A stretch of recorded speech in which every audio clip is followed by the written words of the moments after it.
Hello friends, welcome back to the channel Learn and Practice. আগে আমরা last year TET paper 1 এর question পেপারটার কয়েকটা অঙ্ক নিয়ে ডিসকাশন করেছিলাম। আজকে তার সেকেন্ড পার্ট। যদি বন্ধুরা তোমরা সাবস্ক্রাইব না করে থাকো চ্যানেলটি, তাহলে সাবস্ক্রাইব করে নাও যাতে করে তোমরা নতুন ভিডিও আপলোড হলে নোটিফিকেশন পেতে পারো।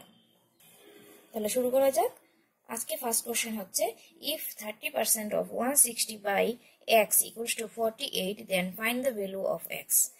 মানে কি বলছে বাংলায়, যদি 160 30% কে x দিয়ে ভাগ করলে 48 হয় তবে x এর মান কত হবে।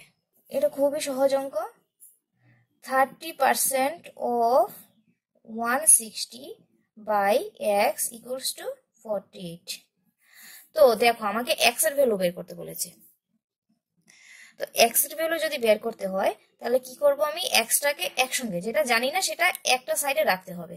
তাহলে আমি যদি এটাকে নিচে রাখলে তো হবে না, উপরে রাখতে হবে। তাহলে উপরে নিতে গেলে কি করতে হবে, এটাকে ওই সাইডে নিয়ে নেব। তাহলে এটা এখানে চলে আসবে। তাহলে কি হবে, 30% of 160 divided by 48 equals to x। এবার আমি এইটা পুরোটাকে চেঞ্জ করে এখানে আনতে পারি, এটাকে পুরো ওইখানে নিতে পারি। তো আমার বাঁ দিকে রাখাই ভালো, সহজ হয়। আচ্ছা, 30% মানে কি 3/10, আমরা ফ্র্যাকশন ভ্যালু জানি। অফ মানে কি ইন্টু 160, এটাকে আমি ভেঙে নিচ্ছি। 48 কোথায় আছে, নিচে আছে, যেহেতু ইন্টু ফর্মে আছে ওই জন্য আমরা এটাকে আলাদা আলাদা করে লিখতে পারছি। ঠিক আছে, 0 0 ক্যান্সেল হয়ে যায়। 16 দিয়ে ডিভাইড করা যায় 48 কে, 3 16 আর 48, 3 3 ক্যান্সেল হয়ে যায়। তাহলে কি বাকি রইল, 1। তাহলে x এর ভ্যালু কি দাঁড়ালো, 1। চিন্তার কোনো ব্যাপার নেই, সব কোশ্চেনই খুব সহজ সহজ আসে। একটু প্র্যাকটিস করলেই আমাদের কাছে এগুলো খুব সহজ হয়ে যাবে। তো চলে আসছি নেক্সট কোশ্চেনে। Now second question, a man saved rupees 600 in 30 days. The number of days needed by him to save rupees 1160 is, options are 66, 72, 58 or none of this। বাংলায় আমি কোশ্চেনটা বলে দিচ্ছি, তোমরা লিখে নিও। এক ব্যক্তি 30 দিনে 600 টাকা সঞ্চয় করেন। ওই ব্যক্তির 1160 টাকা সঞ্চয় করতে কত দিনের প্রয়োজন হবে। তো এটাও খুব সহজ অঙ্ক, এটা ঐকিক নামের অঙ্ক। বলেছে 600 টাকা সে সেভ করতে পারে কত দিনে, 30 দিনে। তাহলে এত টাকা সেভ মানে 1160 টাকা সেভ করতে তার কতদিন সময় লাগবে। তো সিম্পল, আমাকে কি বের করতে হবে, দিন বের করতে হবে।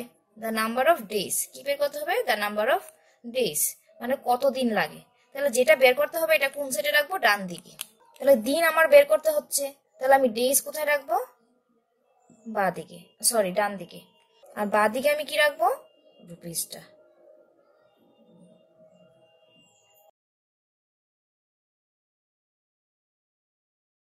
ছশো টাকা সেভ করতে কতদিন সময় লাগছে, 30 দিন।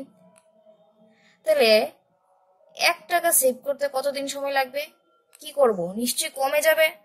দেখো টাকা আর ডেজ, দিন, এই দুটোই কি আছে, প্রপোর্শনাল রেশিও আছে। প্রপোর্শনাল মানে কি, মানে টাকা যদি বাড়ে তাহলে দিনও বাড়বে। যত কম দিন হবে তত তার কম টাকা সেভ হবে, যত বেশি দিন যাবে তত তার কি হবে, বেশি টাকা সেভ করতে পারবে। তাহলে 1 টাকা সেভ করতে কি লাগবে, নিশ্চয়ই কম লাগবে, কম দিন লাগবে। কম কিভাবে বের করতে পারবো, ডিভাইড করলে কি হবে, এটা এইভাবে মনে রাখবে যে 30 জায়গায় আছে, মানে 30 উপরেই আছে, 600টা কোথায় চলে যাবে, নিচে, মানে ডিভাইড হবে।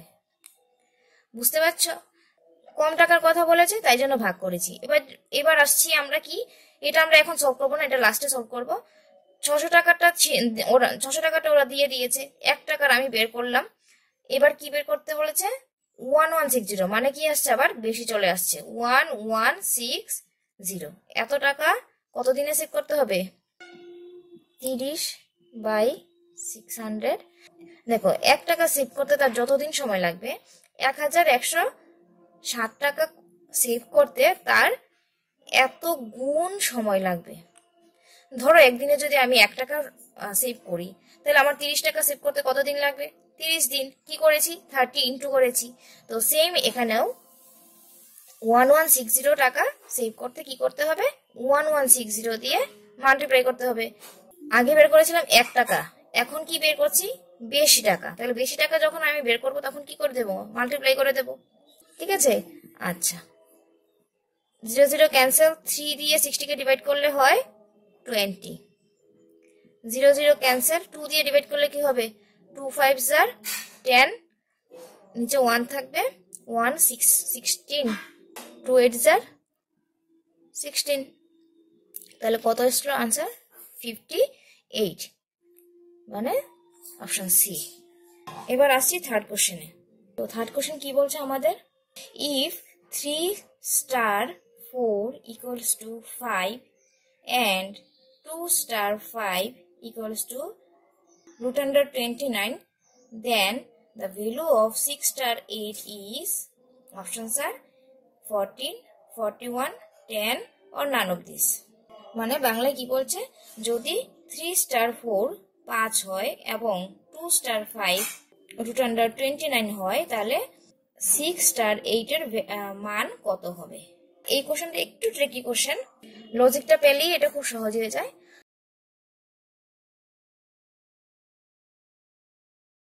3 star 4 equals to 5, 2 star 5 equals to root 29।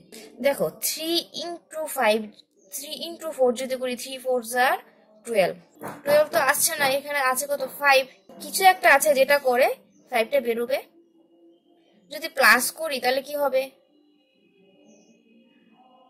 3 + 5 7, তাও আসছে না।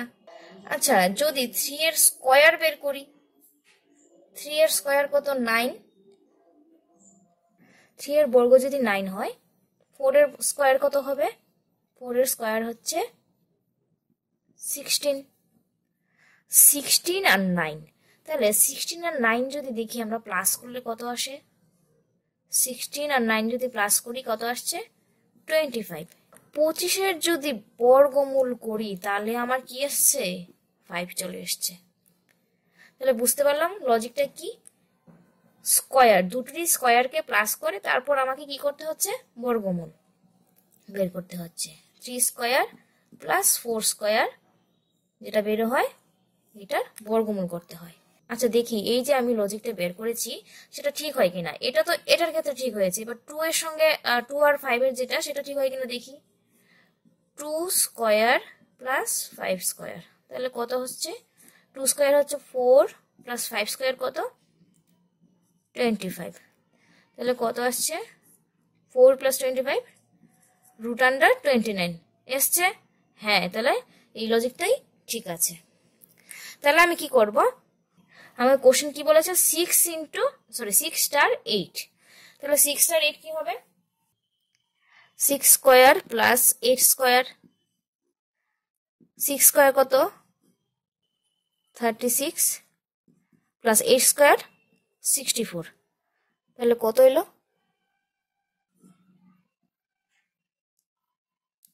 100 equals to 10।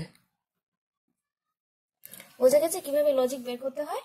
দেখো এটা খুবই simple, if x/y equals to 4/5, then 5/8 plus y minus x divided by y plus x equals to how much? Option দেওয়া আছে। আচ্ছা এটার ক্ষেত্রে আমি কিছুই চিন্তা করব না, এরকম অঙ্ক আসলে কি করব, আমি x এর ভ্যালু 4 ধরে y এর ভ্যালু 5 ধরে আমি আনসার বের করতে শুরু করব। কিভাবে, কি দেওয়া আছে, আমার কোন ভ্যালুটার মান বের করতে বলেছে এইটা, তাহলে কি আছে 5/8 plus y minus x by y plus x, 5/8 আমার সিম, y এর ভ্যালু কত দেওয়া আছে 5 মাইনাস x এর ভ্যালু 4, তাহলে 5 প্লাস 4 ইকুয়ালস টু কত হচ্ছে 5/8 প্লাস 5 প্লাস 4 কত 9, 5 মাইনাস 4 1, এতটুকু পর্যন্ত পেয়ে গেলাম আমরা। এরপর এই জায়গাটা কি করব, প্লাস করে ফেলবো, ভগ্নাংশের যুগ আশা করি সবাই জানি। আচ্ছা 8 9 jar 72, তাহলে এখানে হচ্ছে 9 × 5 প্লাস 1 × 8। এই জায়গাটা আমি এখানে দেখাচ্ছি। এই হলো 72, নিচে 72, 9 5 = 45 প্লাস 8 1 = 8 ইকুয়ালস টু 72। 45 প্লাস 8 কত? 53। তাহলে পেয়ে গেলাম আনসার আমি কোনটা? বি। দেখো এটা আজকের last question. 1 liter of water weighs 1 kg. How many cubic millimeters of water will weighs 0.1 gram? আচ্ছা, বাংলায় কি হবে?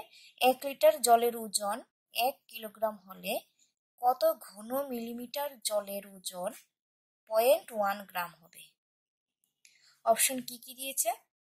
10, 100, 0.1 and none of this. দেখো আমাদের কি কি দিল? জলের পরিমাণ দিল 1 লিটার, জলের ওজন দিল 1 কেজি, এবং কি বলেছে 0.1 গ্রামের মধ্যে কতটুকু জল থাকবে। আমাদের কি বের করতে হবে? মিলিলিটার। কিন্তু এখানে আমাকে যা দিয়েছে, আমাকে কোনটা দিয়েছে? এই 1 লিটার আর 1 কেজি, এইটা থেকে আমার শুরুটা এখান থেকেই করতে হবে। তো কোশ্চেন এসছে গ্রামে, আমার কি করতে হবে? কেজি থেকে গ্রামে নিতে হবে, আবার লিটার থেকে মিলিলিটারে নিতে হবে। ঠিক আছে, তাহলে আমরা জানি 1 কেজি কত গ্রাম হয়? 1000 গ্রাম হয়। 1 লিটার কত মিলিলিটার হবে? 1000 মিলিলিটার। কেন কনভার্ট করলাম? কেন কি আমাদের কোশ্চেনটা করেছে মিলিলিটার আর গ্রামে, ওই জন্য আমাকে মিলিলিটার আর গ্রামটা বের করতে হয়েছে। তাহলে এবার এইটাকে যদি আমি সেম ভাবে লিখি তাহলে কি হবে? 1000 মিলিলিটার জলের ওজন কত? 1000 গ্রাম। ঠিক আছে, তো আমাদের কোনটা বের করতে হবে? 0.1 গ্রামে কত মিলিলিটার। যে জিনিসটা জানি না সেটা আমরা সবসময় ডান দিকে রাখি, আর যেটা জানি সবসময় আমরা সেটা বাঁ দিকে রাখি। তাহলে আমি কোনটা জানি? এখানে আমরা দুটোই জানি, কিন্তু কোশ্চেনের মধ্যে কি কোনটা জানি? গ্রামটা জানি, কিন্তু মিলিলিটারটা জানি না। তাহলে গ্রামটাকে আমি কি করব? এইদিকে নিয়ে আসবো, লেফট সাইডে। গ্রাম ইকুয়ালস টু 1000 মিলিলিটার। আচ্ছা, এখান থেকে তো বোঝা যাচ্ছে 1000 গ্রামে 1000 মিলিলিটার হচ্ছে, তাহলে 1 গ্রামে কতটুকু হবে? যদিও এটা অকিক নিয়মের অঙ্ক, কিন্তু আমরা এখানে দেখেই বুঝতে পারছি যে এখানেরও ভ্যালু সেম, এই দুটার ভ্যালু সেম, তাহলে এখানেও ভ্যালু সেম হবে 1 মিলিলিটার। এখানে যদি অন্য ভ্যালু থাকতো তখন আমরা অকিক নিয়মে সেটা ডিভাইড করে করতাম, মানে ভাগ করে করতাম। যেহেতু আমার দেখতে পাচ্ছি এখন যদি বলে 10 টাকায় 10টা চকলেট পাওয়া যাবে, তাহলে 1 টাকায় কতটা চকলেট পাওয়া যাবে? আমি সিম্পল ভাবে আনসার দিতে পারবো 1 টাকায় একটা চকলেটই পাওয়া যাবে। কিভাবে? ভাগ করে। এটা মনে হয় আমাদের কাউকেই বোঝাতে হবে না। তাহলে আমাকে কি চেয়েছে? 0.1 গ্রাম। তাহলে 0.1 গ্রাম আমি সহজেই বলতে পারি কি হবে? 0.1 মিলিলিটার। তাহলে আনসার কোনটা হচ্ছে? 0.1, অপশন সি। আশা করি আমি বুঝাতে পেরেছি ভালো করে। তারপরেও যদি কোনো ডাউট থাকে কমেন্ট করো। পেপার 1-এ খুবই ইজি কোশ্চেন আসে। নেক্সটে আমরা টেটের সিলেবাসটাকে নিয়েও একটু আলোচনা করব। ভিডিওটি যদি ভালো লেগে থাকে লাইক করো। জানো তো আমার এত পরিশ্রমের ফলটা কিন্তু তোমাদের লাইক এবং শেয়ার। তোমরা লাইক করলে আমার নতুন ভিডিও করতে উৎসাহ হয়। তোমাদের ডিমান্ডটা লাইক এবং কমেন্টের মাধ্যমে আমার কাছে পৌঁছে দিও। আর ভিডিওটি যত পারো শেয়ার করো, যাতে করে যাদের দরকার আছে এই ভিডিওটি পেতে পারে। আমি চেষ্টা করে যাব এইভাবেই। হ্যাঁ, তবে একটা কথা বলছি, যাদের ভালো লাগে না তারা ভিডিওটি দেখো না প্লিজ, কিন্তু ডিসলাইক করো না। এতে করে যারা আমার কাছে ডিমান্ড করছে যে নেক্সট আরও ভিডিও আপলোড করার জন্য, তাদের হয়তো এটা এফেক্ট হতে পারে। সো আজকের মতো এইটুকুই। ভিডিওটি দেখার জন্য অনেক অনেক ধন্যবাদ। আবারও নিয়ে আসবো একটি নতুন ভিডিও, ততক্ষণ পর্যন্ত অপেক্ষা করো।